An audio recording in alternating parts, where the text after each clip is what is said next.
Woohoo! Our Epicbox is here for July. It is an awesome box for July, for the month that maybe it's super hot where you are. It's hot here for us. We have a heat wave, which means we don't really want to be cooking a lot over the stove.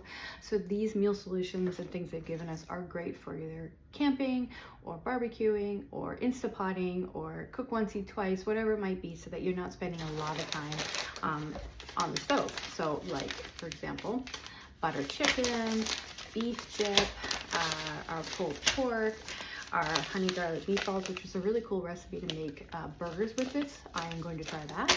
Nashville hot chicken, which is one of our new ones, and Philly cheesesteak. Those are all the meal solutions I came in this one. As I said, super simple and easy to make, whether you cook once, eat twice, take it to camping, use an Instapot, slow cooker, whatever you might want to be if you don't want to stand over the stove.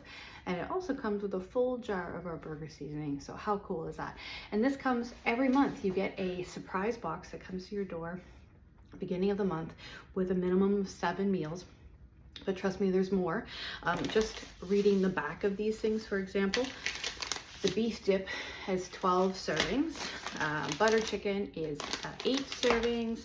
The pulled pork is 20 servings. So definitely more than just 7 meals here, and which is awesome. Whether you're 2 people, 1 person, 4 people, it makes a great opportunity for you not to have to think about what's for dinner for at least 7 meals. The other cool thing is 7 meals are donated with every Epicbox, and it's one price to you, and it gets shipped to your door free with all these different seasonings. And as I said, every month is a surprise. There'll be taste tests, there'll be new products from when we do a season launch, all that's happening. So feel free to reach out to me and ask me any questions about these boxes, what we make with them, how to set yourself up with them, and how I use them to like ship to different people as well. It's a great gift idea because you can change the address every month. So yeah, reach out, let's chat.